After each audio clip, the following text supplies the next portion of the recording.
Assalamualaikum warahmatullahi wabarakatuh. Perkenalkan saya Hamiatun, saya mahasiswi program studi manajemen Universitas Pembangunan Pancabudi. Hari ini saya akan membahas materi-materi perkuliahan terkait mata kuliah manajemen pengendalian usaha. Nah, adapun materi yang akan saya bahas hari ini, yang pertama yaitu konsep umum kewirausahaan. Materi yang kedua, merintis usaha baru dan model pengembangannya. Materi yang ketiga, manajemen dan organisasi dalam mencapai tujuan yang berorientasi laba. Materi yang keempat, konsep dasar dan batas sistem pengendalian manajemen. Materi yang kelima, perilaku organisasi, faktor yang mempengaruhi keselarasan, dan lain sebagainya. Dan materi yang keenam, yaitu pusat pertanggungjawaban. Baiklah, kita akan masuk ke materi yang pertama, yaitu konsep dasar kewirausahaan. Apa itu kewirausahaan? Kewirausahaan adalah sebuah proses menciptakan sesuatu agar dapat bernilai tambah dalam ekonomi. Secara etimologi, kewirausahaan terdiri dari kata wira dan usaha.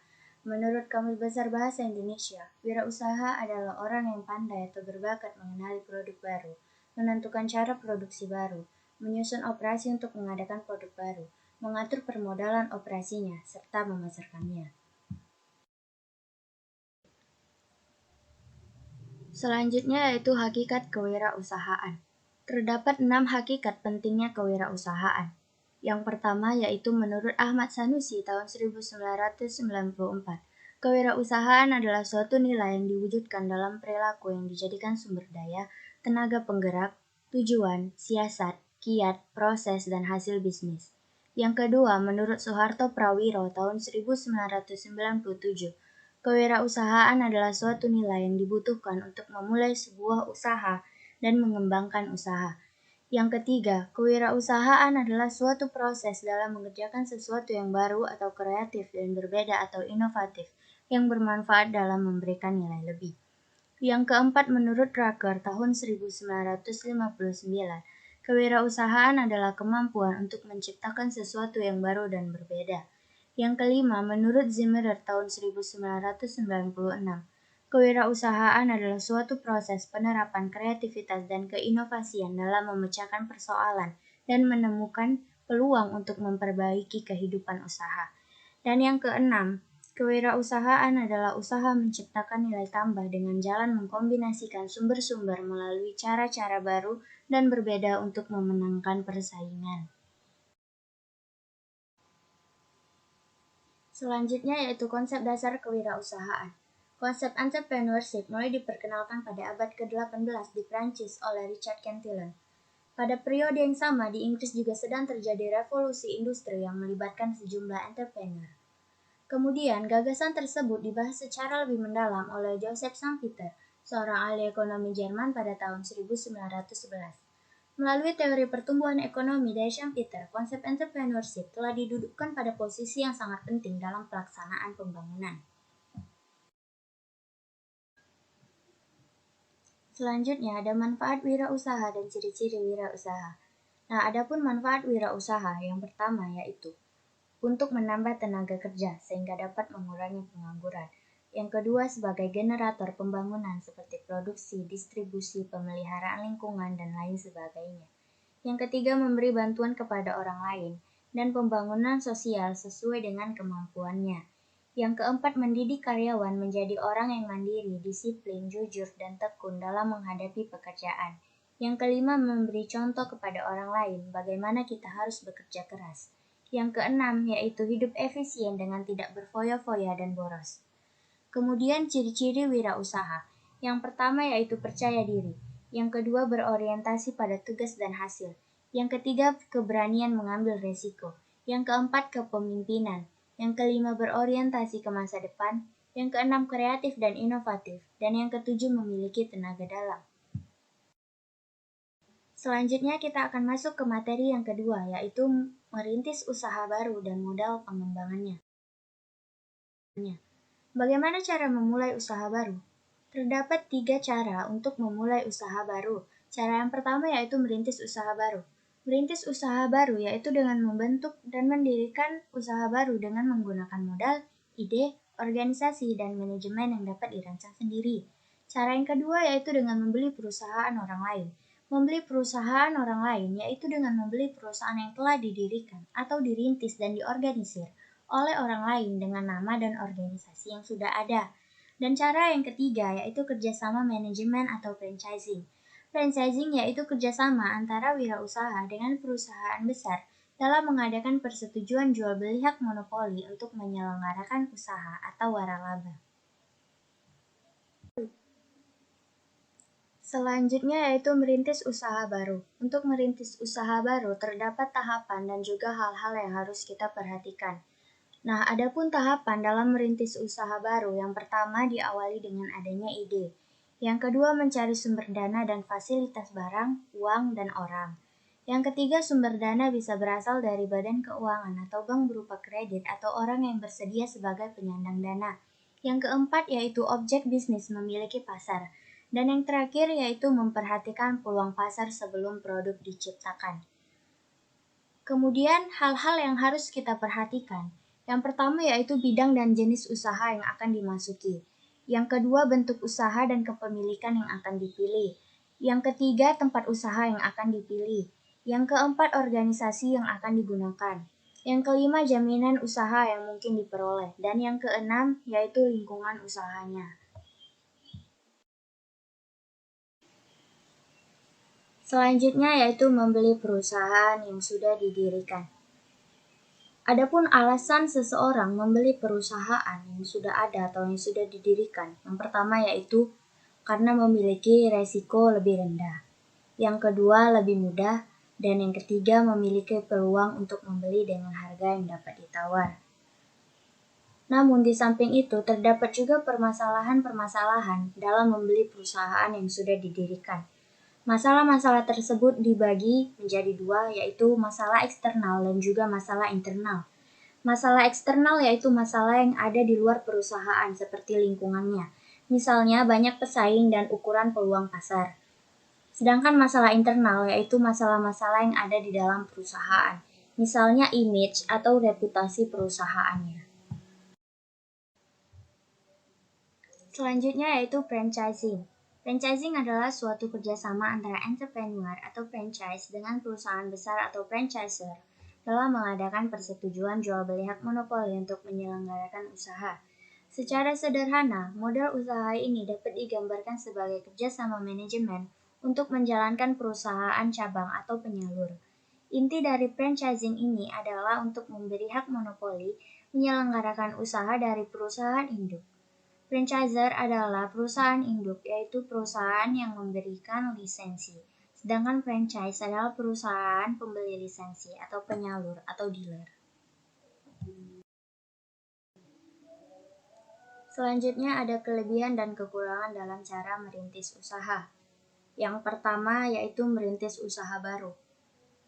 Adapun kelebihan dari merintis usaha baru ini, yang pertama yaitu gagasan murni. Yang kedua bebas beroperasi. Yang ketiga fleksibel dan mudah penggunaannya. Sedangkan kekurangannya yaitu satu pengakuan nama barang. Yang kedua fasilitas inefisien. Dan yang ketiga persaingan kurang diketahui.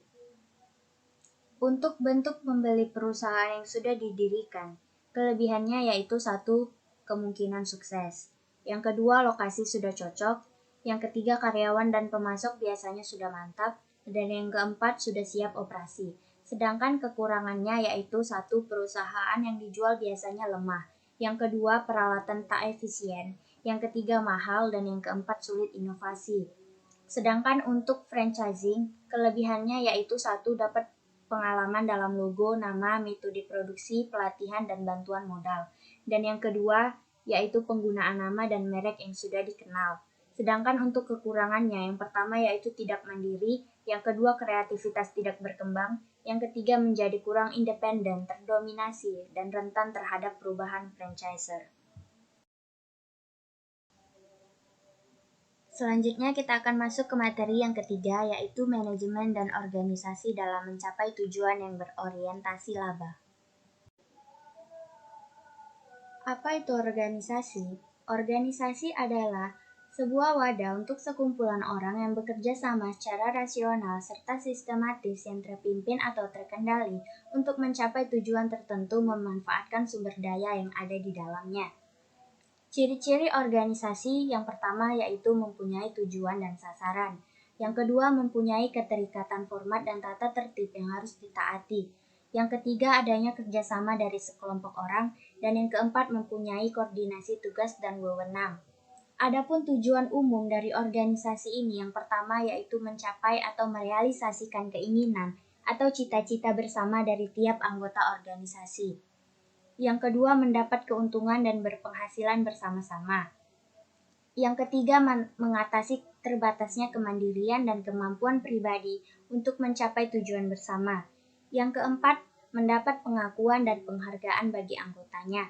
Yang kelima, mendapatkan pengalaman dan interaksi dengan anggota lain. Dan yang terakhir, yaitu memperoleh hasil akhir pada waktu yang ditentukan. Selanjutnya yaitu manajemen. Manajemen adalah suatu proses yang dilakukan oleh manusia dengan memanfaatkan sumber daya yang ada untuk mencapai tujuan yang efektif dan efisien. Manusia adalah peran utama dalam kegiatan berlangsungnya manajemen tersebut. Adapun fungsi-fungsi manajemen yang pertama yaitu perencanaan, yang kedua pengorganisasian, yang ketiga staffing, yang keempat pengkoordinasian, dan yang kelima pengawasan. Nah, unsur-unsur manajemen ini terbagi 6. Yang pertama yaitu man atau manusia, yang kedua money atau uang, yang ketiga material atau bahan, yang keempat machine atau mesin, yang kelima method atau metode, dan yang terakhir yaitu market atau pasar.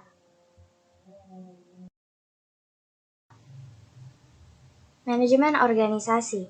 Organisasi akan berjalan dengan baik jika manajemennya tepat. Hal ini bisa disebut juga sebagai manajemen organisasi. Hampir seluruh perusahaan membutuhkan manajemen organisasi yang baik. Jika manajemennya baik, maka kemungkinan besar tujuan perusahaan bisa tercapai. Selanjutnya laba. Istilah lain yang kerap digunakan untuk menggantikan kata laba adalah keuntungan ataupun profit.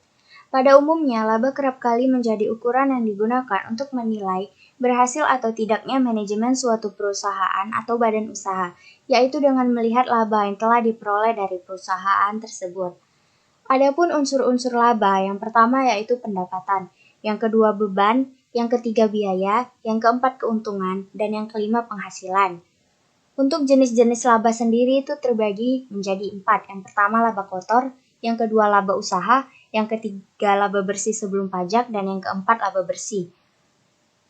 Adapun manfaat laba, yaitu sebagai pemberi informasi untuk memprediksi dividen, sebagai alat ukur keberhasilan manajemen dan dasar untuk mengambil keputusan, sebagai dasar penentuan besarnya pajak, serta sebagai tolak ukur dalam pembagian bonus dan kompensasi. Selanjutnya yaitu organisasi profit dan non-profit. Organisasi profit merupakan satu kesatuan usaha atau single entity yang utuh pada organisasi-organisasi yang berorientasi laba. Pada organisasi yang berorientasi laba, jangka waktu kegiatan operasional suatu perusahaan akan dapat diketahui melalui anggaran dasar yang telah dibuatnya. Selain itu, organisasi ini dapat sewaktu-waktu dibubarkan atau dilikuidasi apabila ternyata tidak dapat lagi memperoleh keuntungan dan terus-menerus menderita kerugian, sehingga modalnya menjadi sangat berkurang. Adapun contoh organisasi profit ini yaitu PT Indofood Sukses Makmur Tbk yang dikenal sebagai perusahaan manufaktur terkemuka di Indonesia. Organisasi nirlaba atau organisasi non-profit adalah suatu organisasi yang bersasaran pokok untuk mendukung suatu isu atau perihal di dalam menarik perhatian publik untuk suatu tujuan yang tidak komersil, tanpa ada perhatian terhadap hal-hal yang bersifat mencari laba atau moneter.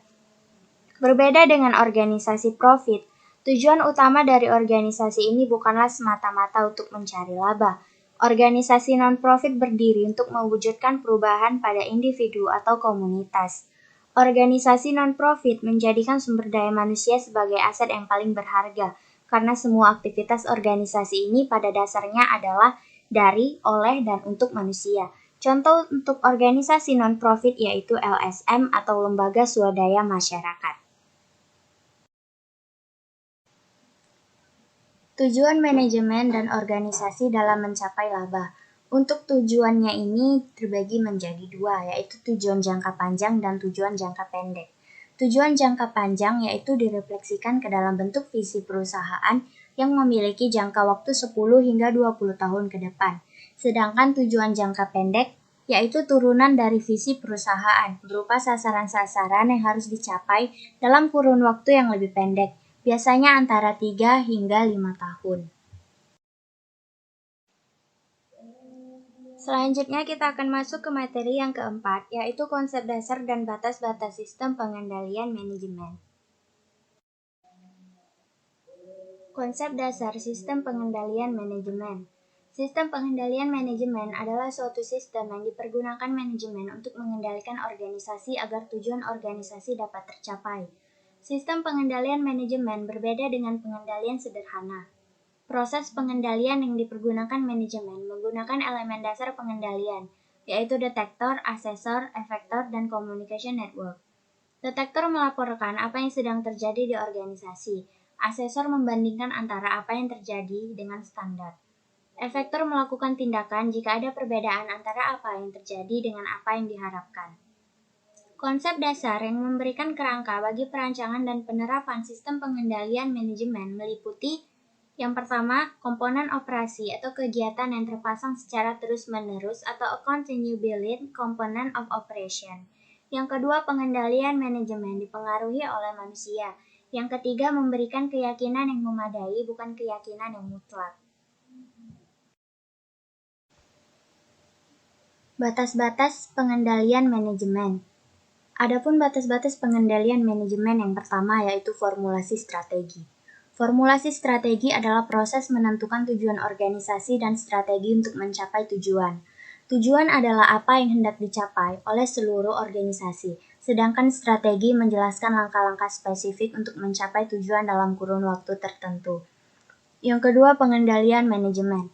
Pengendalian manajemen meliputi yang pertama kegiatan pengendalian, yang kedua keselarasan tujuan, yang ketiga perangkat penerapan strategi, yang keempat tekanan finansial dan non-finansial, yang kelima bantuan dalam mengembangkan strategi baru, yang keenam formulasi strategi versus pengendalian manajemen. Yang ketiga pengendalian tugas. Pengendalian tugas adalah proses untuk memastikan bahwa tugas yang spesifik dilaksanakan secara efektif dan efisien. Pengendalian tugas berorientasi pada transaksi hal tersebut, melibatkan kinerja dari tugas individu sesuai dengan aturan yang ditetapkan dalam proses pengendalian manajemen. Selanjutnya, perumusan strategi. Perumusan strategi adalah proses memutuskan tujuan organisasi dan strategi untuk mencapai tujuan. Tujuan itu tidak memiliki jangka waktu di mana tujuan tersebut akan tetap ada sampai tujuan tersebut diubah. Selanjutnya kita akan masuk ke materi yang kelima, yaitu perilaku dalam organisasi, faktor yang mempengaruhi keselarasan, dan sebagainya. Apa itu perilaku dalam organisasi? Menurut Marisi Butar-Butar, DKK, mendefinisikan perilaku organisasi sebagai studi yang berkaitan dengan perilaku individu dalam kelompok atau organisasi tertentu, yang menunjukkan pengaruh antara individu dengan organisasi maupun sebaliknya. Sederhananya, perilaku organisasi merupakan ilmu yang mengkaji bagaimana perilaku dan hubungan para anggota organisasi sebagai upaya mencapai tujuan yang diinginkan.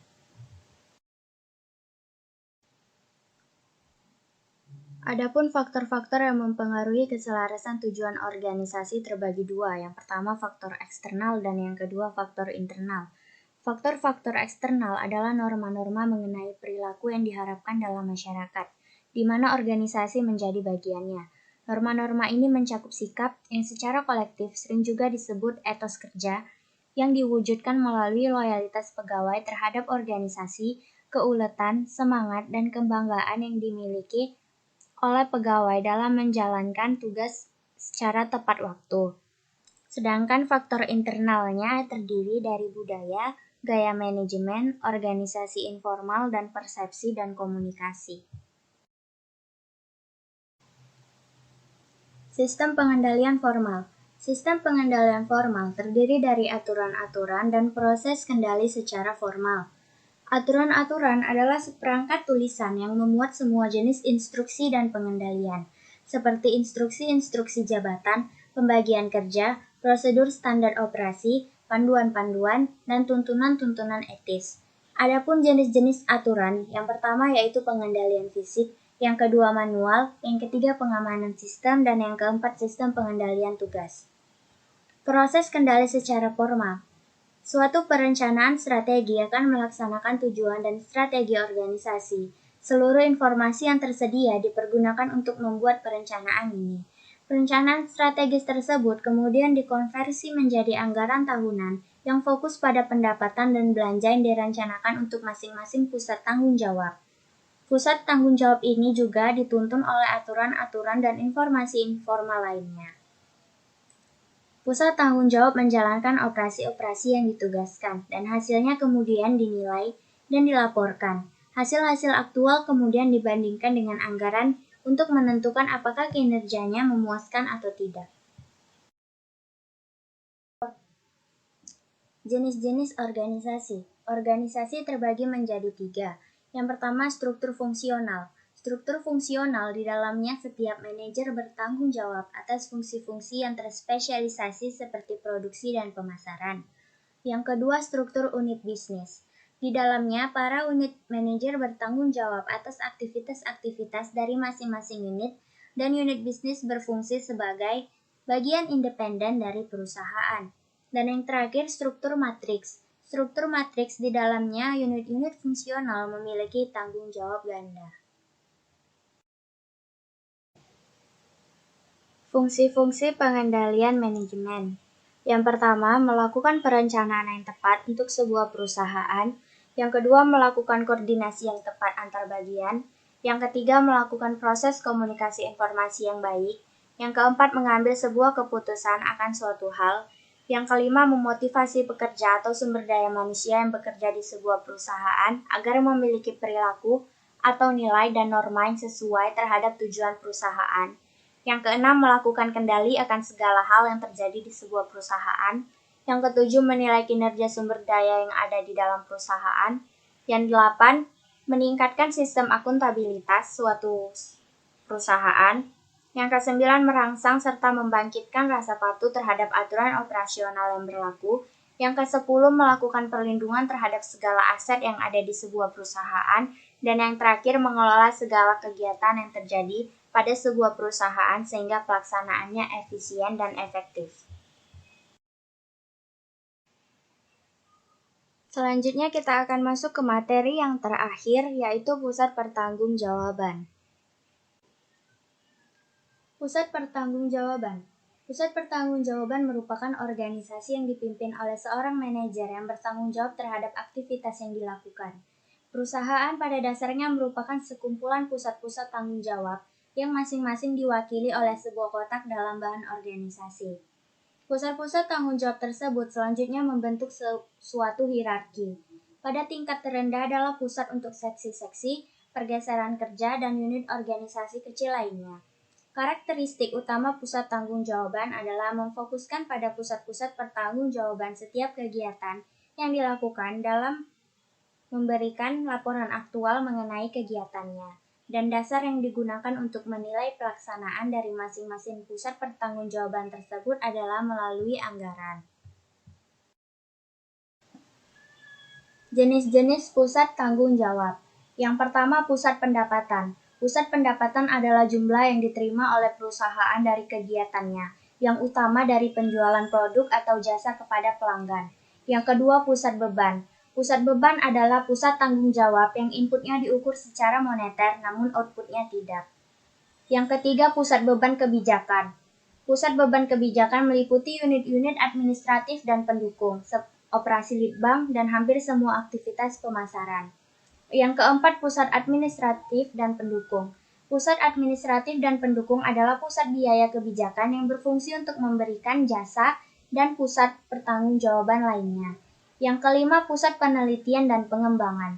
Pengendalian terhadap suatu penelitian dalam mengembangkan akan menyajikan kesulitan tersendiri, terutama kesulitan dalam menghubungkan hasil yang diperoleh dengan input dan kurangnya keselarasan cita-cita. Dan yang kelima, pusat pemasaran. Pusat pemasaran terdiri dari dua. Yang pertama, kegiatan logistik. Kegiatan logistik adalah kegiatan untuk menyampaikan produk perusahaan kepada pelanggan dan menagih pembayaran dari pelanggan. Dan yang kedua, kegiatan pemasaran. Kegiatan pemasaran adalah kegiatan untuk memperoleh pelanggan. Itu saja materi yang saya sampaikan hari ini. Lebih dan kurangnya saya mohon maaf dan wassalamualaikum warahmatullahi wabarakatuh.